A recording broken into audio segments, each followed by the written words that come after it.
की प्रतियोगी परीक्षाओं की तैयारी ट्रिक्स और इजी मेथड से करने के लिए सब्सक्राइब करें हमारा चैनल और साथ में लगे बेल आइकन को भी प्रेस कर दें, जिससे कि हमारे आने वाली वीडियो का नोटिफिकेशन आपको मिलता रहे। और अगर आपको वीडियो अच्छी लगी तो लाइक तो बनता है, और वीडियो को दोस्तों के साथ जरूर शेयर करें। अगर आपका कोई सुझाव और कमेंट है तो कमेंट बॉक्स। जिन लोगों ने अभी तक इस चैनल को सब्सक्राइब नहीं किया है, चैनल को सब्सक्राइब करें, बेल आइकन दबाएं ताकि हमारे वीडियोस के अपडेट्स आपको समय समय पे मिलते रहें।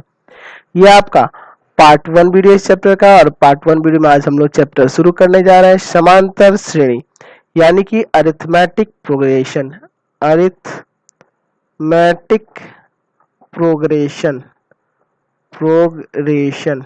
ठीक है, यानी कि शॉर्ट में कहा जाता है एपी।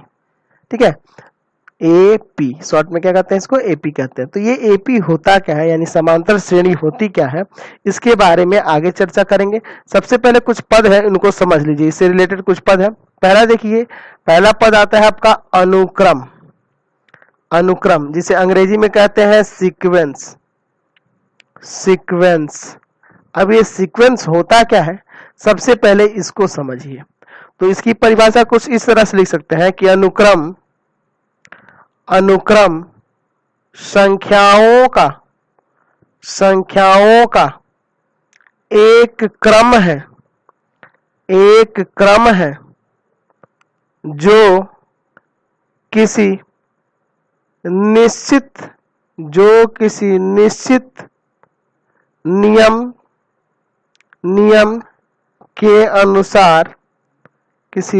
नियम के अनुसार लिखे गए हों। चलिए, तो इसको एग्जाम्पल से समझिए। जैसे मान लीजिए हम कहेंगे कि ये आपका एक अनुक्रम है 2 4 6 8, ये क्या है, एक आपका अनुक्रम है। तो यहाँ देख रहे हैं ना कि ये एक संख्याओं का ऐसा क्रम है जो किसी निश्चित नियम के अनुसार लिखा गया है। देखिए 2-2 बढ़ते जा रहा है, सब में 2-2 बढ़ते जा रहा है ना, तो ये क्या है, एक अनुक्रम है। उसी तरह से अनुक्रम हम लिख सकते हैं 1 डबल 1 ट्रिपल 1, है ना, 4 1। तो ये भी एक आपका अनुक्रम ही है, क्योंकि ये किसी निश्चित नियम के अनुसार लिखा गया है। पहले 1 1 है, फिर 2 गो है, फिर 3 गो है, फिर 4 गो है, उसके बाद क्या होगा 5 गो, फिर 6 गो, फिर 7 गो, ऐसे ना होते जाएगा एक। अच्छा, उसी तरह से अनुक्रम ऐसे भी ले सकते हैं। अच्छा, 3 लिखे, 9 लिखे, 27 लिखे, 81 लिखे। यहाँ क्या देख रहे हैं, ये भी एक आपका अनुक्रम है, क्योंकि देखिए ये 3 का पावर 1 है, ये 3 का पावर 2 है, ये 3 का पावर 3 है, ये 3 का पावर 4 है, अगला 3 का पावर 5 होगा, ऐसे ही बढ़ते जाएगा। तो आपको यहाँ से ये क्या लग रहा है कि इसके बाद वाले जितने भी आपसे कहे जाए पद आप आसानी से निकाल सकते हैं, क्योंकि ये निश्चित नियम को पालन कर रहे हैं। ये क्या कर रहे हैं, एक निश्चित नियम को पालन कर रहे हैं। तो आप जितने इस तरह के क्वेश्चंस देखते हैं, आप देखते हैं ना, बहुत तरह के ऐसे सीक्वेंस से संबंधित क्वेश्चन देखते होंगे, आपको बहुत सारा ऐसा क्वेश्चन मिलता होगा। कॉम्पिटिटिव एग्जाम वगैरह में इस तरह के क्वेश्चन रहते हैं ना, कि कोई नियम दे देता है, आपको ये नहीं देगा कि क्या नियम है वहां पे, तो उस अनुक्रम, उसे ही क्या कहते हैं, वो अनुक्रम होगा। एक निश्चित नियम है उसमें, जिसको पालन करके वो पद उसके आगे बढ़ रहे हैं, वही क्या है, आपका अनुक्रम है। अब हम लोग बात करेंगे इसके बाद श्रेणी के बारे में। श्रेणी क्या होता है इसके बारे में। अभी आप ऊपर देखें ना समांतर श्रेणी, तो उसी तरह से यहां से समझेंगे कि सबसे पहले कि श्रेणी होता क्या है। समांतर श्रेणी तो बाद में देखा जाएगा, पहले समझिए कि ये श्रेणी होता क्या है। श्रेणी को अंग्रेजी में कहा जाता है प्रोग्रेशन। अब ये श्रेणी होता क्या है, तो इसको ऐसे कुछ लिखा सकता है, इसकी परिभाषा कि यदि अनुक्रम के पदों को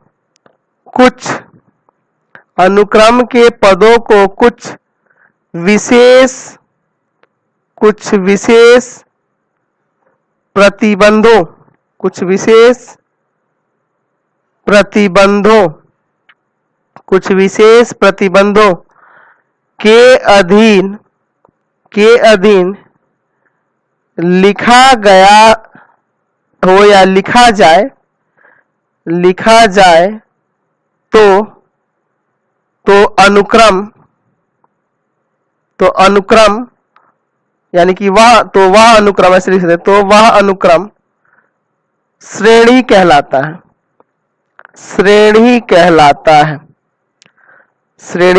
यानी कि यहां देखिए परिभाषा फिर से, यदि अनुक्रम के पदों को कुछ विशेष प्रतिबंधों के अधीन लिखा जाए तो वह श्रेणी कहलाता है। यानी कि ये भी एक तरह का अनुक्रम ही होता है। श्रेणी भी क्या होती है? एक तरह की अनुक्रम होती है, लेकिन इसमें कुछ विशेष प्रतिबंध के अधीन लिखा जाएगा तब वह क्या कहलाएगा?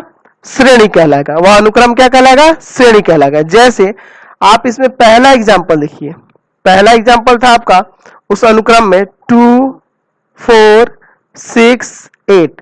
तो यहाँ एक विशेष आपको दिख रहा है प्रतिबंध कि यहाँ 2-2 अंक बढ़ते जा रहे हैं। देखिए 2 के बाद 2 बढ़ा तो 4, 4 के बाद 2 बढ़ा तो 6, 6 के बाद बढ़ा तो आ गया 8।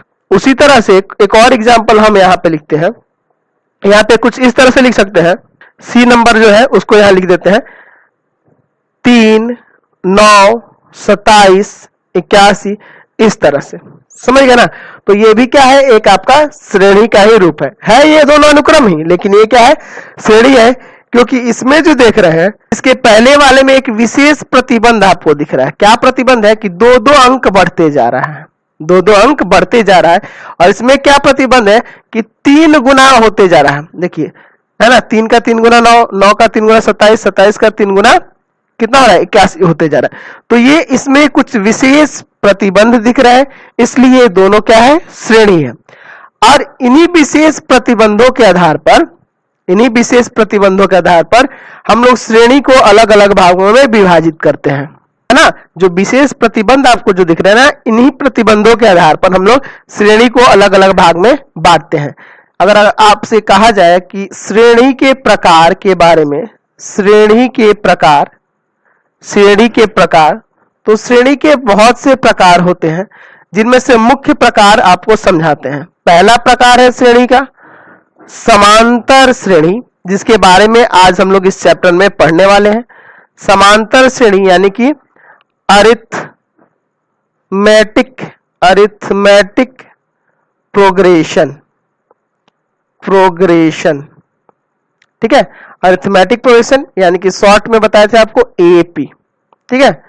दूसरा है आपका गुणोत्तर श्रेणी, गुणोत्तर श्रेणी यानी कि यहां से कह सकते हैं इसको ज्योमेट्रिक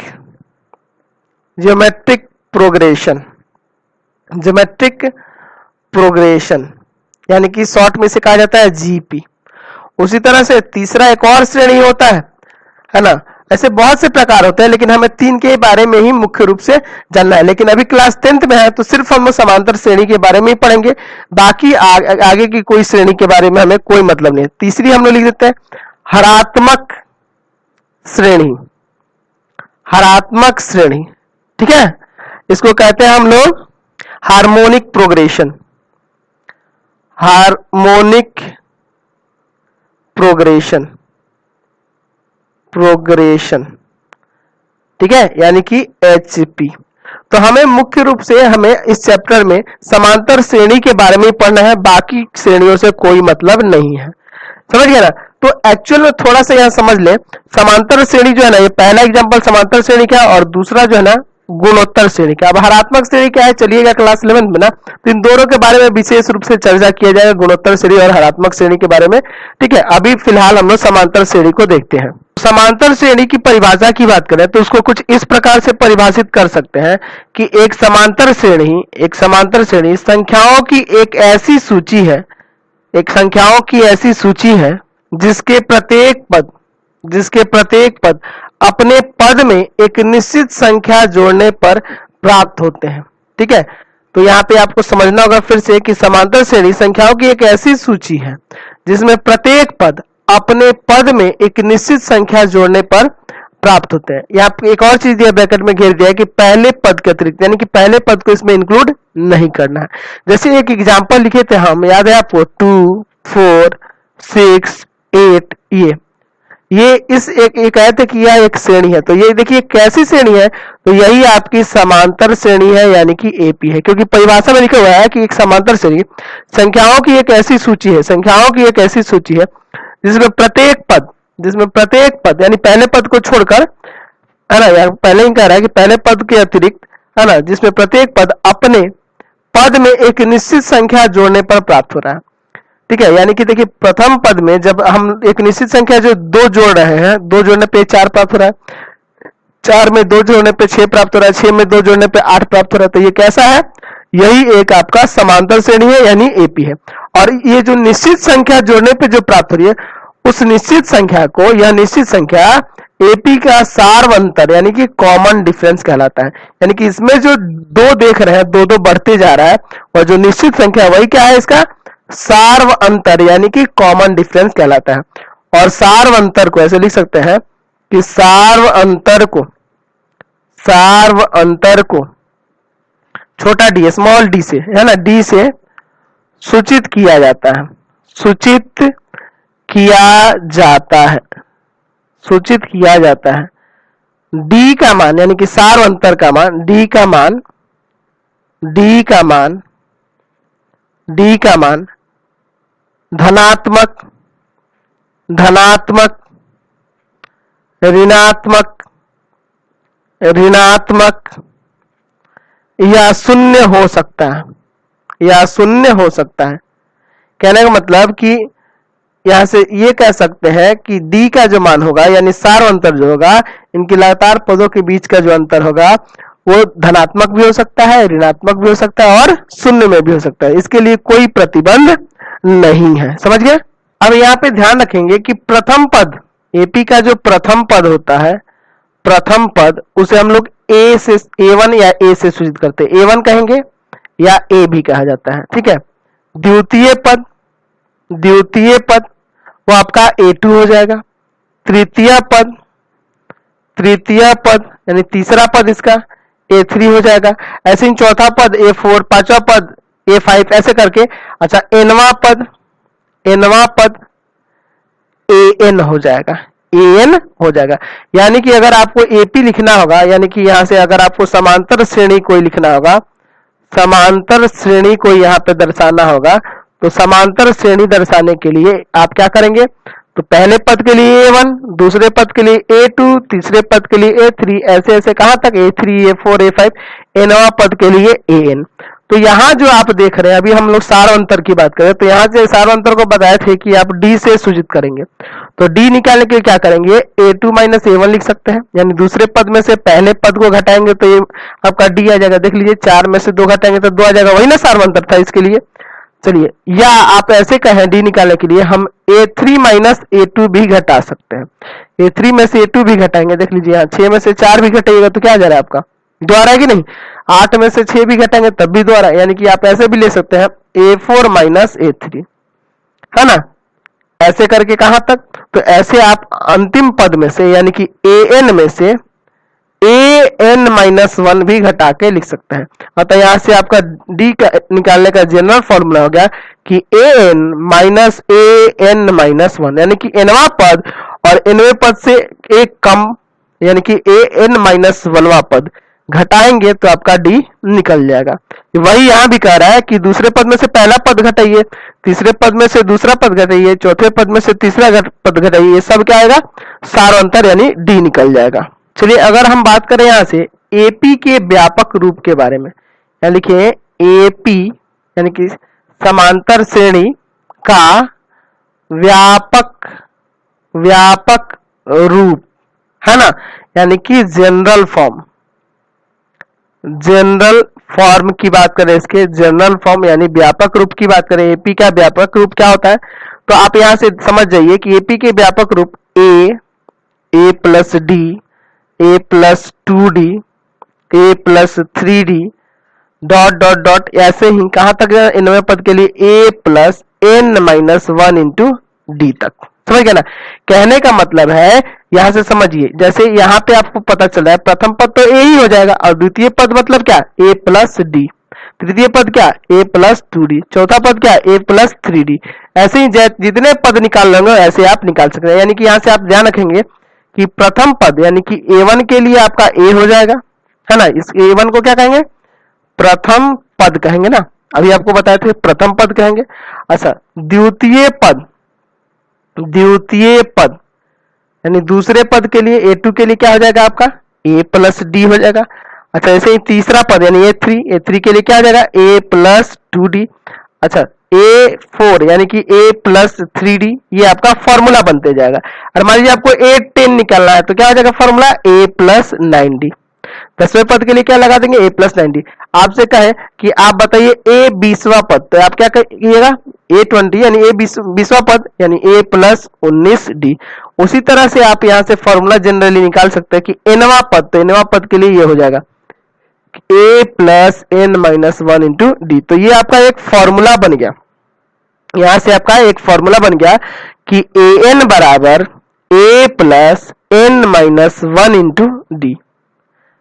an बराबर A plus n minus 1 into D, जहां पे यहां लिख सकते हैं जहां nवां पद देखिए nवें पद को एक और नाम दिया जाता है tn भी कई बुकों में देगा या l भी देगा, तीनों का मतलब भी nवां पद से ही है, तीनों का मतलब nवां पद ही है। अच्छा ये क्या है आपका nवां पद है, nवां पद या अंतिम पद के नाम से भी जाना जाता है, इसको अंतिम पद या nवां पद यानी कि लास्ट टर्म भी कहा जाता है। ठीक है, तो n को हम लोग tn से भी सूचित करते हैं और l से भी सूचित किया जाता है। और a का मतलब क्या है यहाँ पे, a का मतलब है प्रथम पद यानी कि पहला पद, प्रथम पद। अच्छा आपसे पूछा जाए n क्या है, तो n है पदों की संख्या, पदों की संख्या, पदों की संख्या। और d क्या है, तो d के बारे में पहले ही आपको बता चुके हैं, इसे हम लोग सार्व अंतर के नाम से जानते हैं यानी कॉमन डिफरेंस इसे कहा जाता है। यानी इस फॉर्मूले के द्वारा आप क्या कर सकते हैं, एपी के कोई भी पद 10वां 20वां 15वां जो भी पद याद करना होगा आप यहाँ पे रख के निकाल सकते हैं इस फॉर्मूले में। ठीक है, या ऐसा भी हो सकता है कि एन दिया हो, ए दिया हो, एन दिया हो तो डी निकाल सकते हैं, यानी कि इन चारों में से एन, ए, एन और डी, इन चारों में से कोई 3 दिया होगा तो चौथे का मान आप आसानी से निकाल सकते हैं। ठीक है, फिर एक्सरसाइज में चलते हैं। प्रश्नावली है आपका 5.1, कह रहा है पहला क्वेश्चन कह रहा है कि निम्नलिखित स्थितियों में से किन स्थितियों में के संबंध संख्याओं की सूची एपी में है। ठीक है, इसमें बताना है कौन से जो सूची बनेगी संख्या की, है ना, वो एपी में होगी और क्यों होगी ये भी बताना है। पहला क्वेश्चन इसमें क्या कह रहा है कि प्रत्येक किलोमीटर के बाद का टैक्सी का किराया, जबकि प्रथम किलोमीटर का किराया 15 रुपया है। प्रथम किलोमीटर का कितना है, 15 रुपया है, और प्रत्येक अतिरिक्त किलोमीटर का किराया 8 रुपया है। ठीक है, प्रथम किलोमीटर का 15 रुपया और उसके बाद अतिरिक्त प्रति किलोमीटर का कितना है, 8 रुपया है।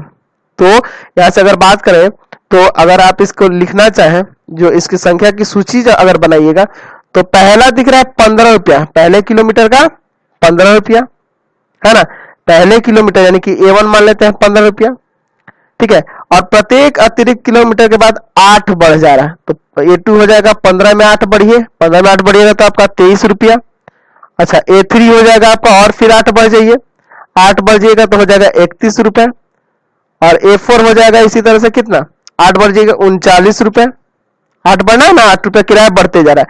यानी कि अगर इसके पदों की बात करें तो इसके पद कैसे आ जा रहे हैं, तो आ रहे हैं 15, 23, 31, 39, इसी तरह से हो रहा है। तो यहां देखिए प्रत्येक में 8 बढ़ते जा रहा है, यानी कि अगर यहाँ डी का मान निकालिएगा तो A2 माइनस A1 यानी कि 23 माइनस 15 आ जाएगा आपका 8, है ना। या आप डी ऐसे भी निकाल सकते हैं, डी बराबर A3 माइनस अगर A2 करें तो यहाँ भी देखिए 31 में से 23 घटाइएगा तो यहाँ भी आपका कितना आ जाएगा, 8 ही आएगा। यानी सार्वंतर समान हो रहा है, तो यहाँ कह सकते हैं कि हाँ यह एपी में है। हाँ हाँ, अनुक्रम कौन है, 15, 23, 31, 39 डॉट डॉट डॉट एपी में है, एपी में है। और एपी में क्यों है, क्योंकि लिख सकते हैं क्योंकि प्रत्येक अगला पद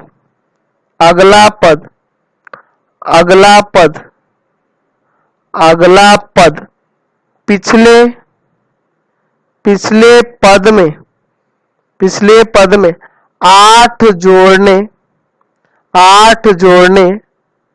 से प्राप्त होता है, 8 जोड़ने से प्राप्त हो रहा है, इसलिए यह एपी में है। आपको दिख भी रहा है कि प्रत्येक पदों के बीच का अंतर समान है, सारा अंतर समान है, इसलिए यह अनुक्रम कैसा है, एपी में है।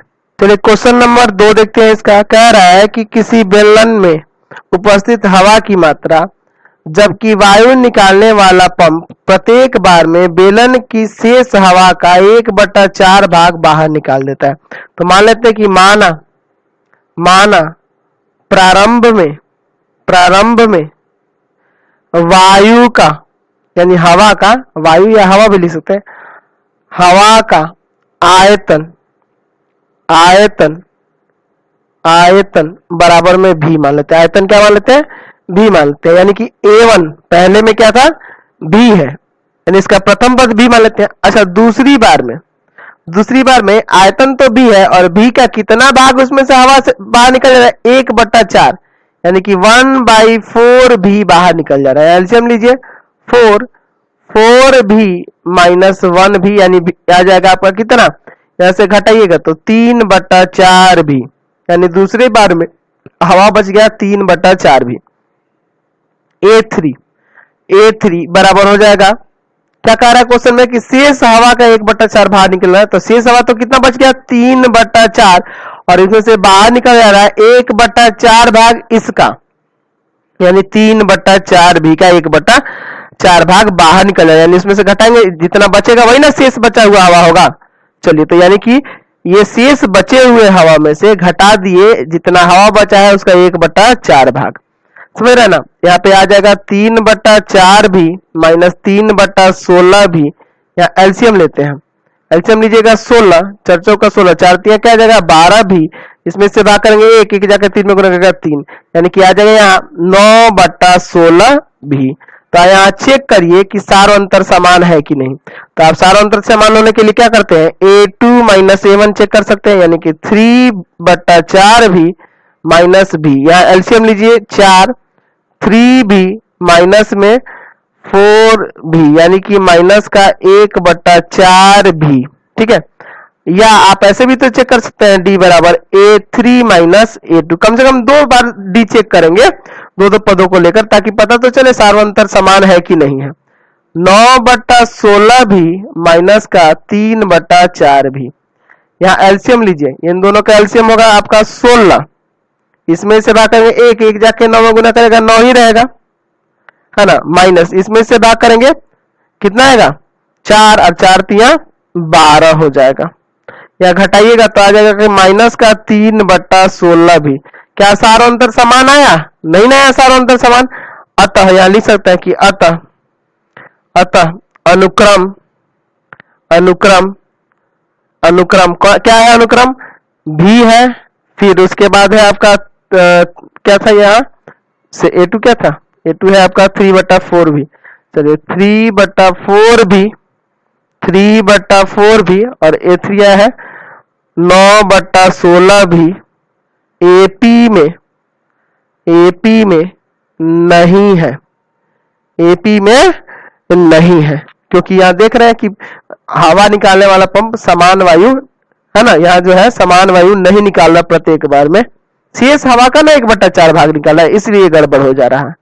चलिए 1 का थर्ड नंबर देखिए, कह रहा है कि प्रत्येक मीटर की खुदाई के बाद एक कुआं खोदने में आई लागत, जबकि प्रथम मीटर की खुदाई का लागत 150 रुपया है, और बाद में प्रत्येक मीटर खुदाई की लागत 50 रुपये बढ़ती जाती है, मैंने हर एक बार जितना मीटर खुदाई होते जाएगा उसका 50 रुपया और बढ़ते जाएगा, यानी कि प्रथम बार में शुरू में इसका 150 रुपया लगता है, और फिर दूसरे बार में 50 रुपया बढ़ जाएगा, तो 150 में 50 बढ़ जाएगा, यानी 200 रुपया हो जाएगा ना।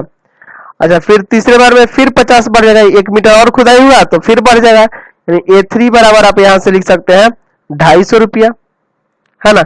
इसी तरह से 300, 350 ऐसे बढ़ रहा है। तो यहाँ जो अनुक्रम दिया है, यहाँ जो अनुक्रम है आपका 150 है, फिर 200 है, फिर 250 है, यही ना है आपका। तो चेक करना है कि AP में है कि नहीं। तो आपको D बराबर बताए हैं A2 माइनस A1, या ऐसे चेक करेंगे D बराबर A3 माइनस A2, दोनों में चेक करेंगे, अगर सारा अंतर समान आ गया तो ये AP में है। 200 माइनस 150, यानी कि यहाँ आ गया 50। यहाँ भी चेक करेंगे D बराबर 250 माइनस 200, यानी यहाँ भी डी बराबर कितना आ गया 50 आ गया। तो दोनों में डी का मान समान आ गया। अतः अतः अनुक्रम अनुक्रम अनुक्रम 150, 150, 200, 250 ये क्या है एपी में है, एपी में है। और ये पूछ रहा है एपी में क्यों है, यहां लिख सकते हैं क्योंकि क्योंकि क्योंकि प्रत्येक प्रत्येक अगला पद अगला पद अगला पद अगला पद सॉरी अगला पद में प्रत्येक अगला पद में प्रत्येक अगला पद सॉरी प्रत्येक अगला पद पिछले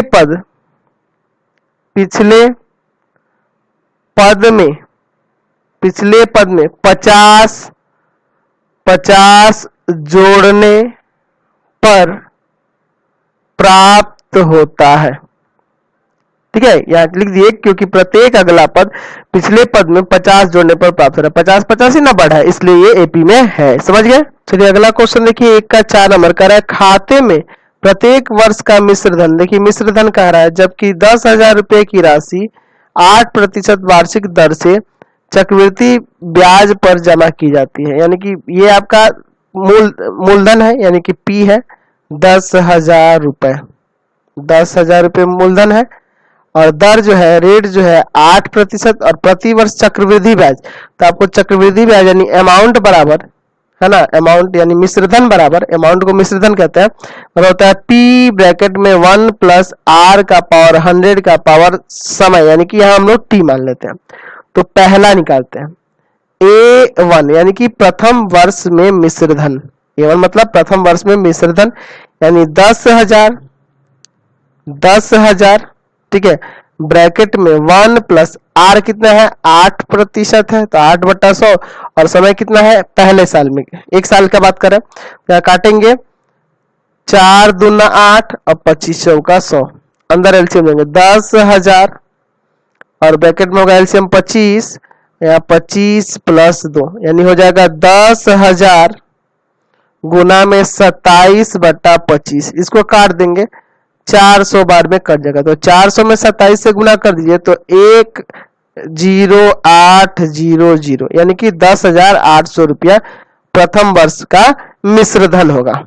चलिए उसी तरह से हम लोग दूसरा A2 बराबर बात करें, यानी दूसरे वर्ष का मिश्रधन यानी कि 10,000 ब्रैकेट में 1 प्लस 8/100 का पावर में यहाँ हो जाएगा 2। समझिए ना, पावर में क्या आ जाएगा 2, यानी 2 वर्ष का है ना। चलिए तो 2 और यहाँ आ गया 25, अंदर फिर यहाँ एलसीएम लेना होगा, यही ले लेते हैं 10,000 ब्रैकेट में एलसीएम लिए 25, यहाँ होगा 25 प्लस 2 का पावर 2। चलिए अगले स्टेप में यहाँ हो जाएगा 10,000 और गुना में देख लीजिए 25 और 2 27 और पावर में 2 है तो 2 बार लिखना होगा ना, 27/25 और 27/25। 25 से इसको काटते हैं 400 बार में कट जाएगा और फिर इस 25 से काटते हैं ये कट जाएगा 16 बार में। अब तीनों में गुना कर दिया गया 11,664 रुपए दूसरे वर्ष का मिश्रधन। 2 वर्षों का मिश्रधन हुआ। तीसरे वर्ष में मिश्रधन की बात करें यानी A3 की बात करें तो A3 यानी कि हो जाएगा 10,000 ब्रैकेट में 1 प्लस 8/100 का पावर 3। समझ गया ना, अंदर कटेगा 4 दूना 8 25 चौका 100, अंदर एलसीएम लेंगे ना 10,000 ब्रैकेट के अंदर एलसीएम लिए पावर में है आपका 3, 25 प्लस 2 यानी हो जाएगा यहाँ पे 10,000 गुना में 27/25, 27/25 और फिर 27/25 क्योंकि क्यूब है। 25 से इसको काटेंगे 400 बार में और फिर इस 25 से काटेंगे 16 बार में। इन चारों से गुना करिए 25 गुना 27 गुना 27 गुना 27 गुना 16, ऊपर वाले चारों में गुना कर दिए तो गुना करिएगा तो आ जाएगा 3,1,4,9,2,8। आप गुना करके चेक कर लीजिएगा और बटा में है 25, इसमें भाग कर दीजिए तो आ जाएगा 12,597.12 रुपए तीसरे वर्ष का मिश्रधन। यानी कि यहां से आप अनुक्रम की बात करेंगे, अनुक्रम जो आपका प्राप्त हुआ, यहाँ से हुआ पहला 10,800, फिर दूसरा A2 जो है वो क्या है 11,664, और फिर तीसरा आया है 12,597.12 रुपए। ये सब रुपए में है, चाहे तो रुपया लगा भी सकते हैं या नहीं भी लगाएंगे तो कोई दिक्कत नहीं है। ठीक है, चलिए यहाँ पे हम लोग निकालते हैं। तो हम लोग डी निकालने के लिए A2 माइनस A1, या देखिए कैपिटल लेटर में ऊपर डिनोट किए थे इसलिए यहाँ कैपिटल लेटर ले लिए, और कोई फर्क नहीं है। या डी बराबर आप दूसरा यूज कर सकते हैं A3 माइनस में A2, दोनों यूज कर सकते हैं ना, जो आपको आसान लगे वो यूज करिए। चलिए, तो A2 माइनस A1 यानी कि 11,664 माइनस 10,800, चलिए इसमें इसको घटा दिए तो 864 रुपए यहां से आएंगे डी का मान। अच्छा, यहां से डी का मान निकाला तो 12,597.12 माइनस 11,664, इसमें घटा दीजिए तो आ जाएगा 933.12 रुपए। ठीक है, यानी कि इतना रुपए, तो दोनों में डी का मान अलग अलग आ गया ना। तो लिख सकते हैं कि अतः अनुक्रम जो आपके पास है, या तो शुरू में जो अनुक्रम था उसको लिख दीजिए या इसी को लिख दीजिए 10,800 रुपए, 11,664 रुपए, और फिर क्या है 12,597.12 रुपए एपी में नहीं है, एपी में नहीं है। अगर ये साधारण ब्याज रहता ना तो एपी में हो जाता, चक्रवृद्धि ब्याज में कभी भी नहीं आएगा, क्योंकि इसमें ब्याज का ब्याज जोड़ा जाता है, ये तो आपको पता है ना। तो इसी के साथ इस वीडियो को एंड कर देते हैं। प्लीज आप चैनल को सब्सक्राइब कर दें, बेल आइकन दबा दें, जितना ज्यादा हो सके दोस्तों में शेयर करें।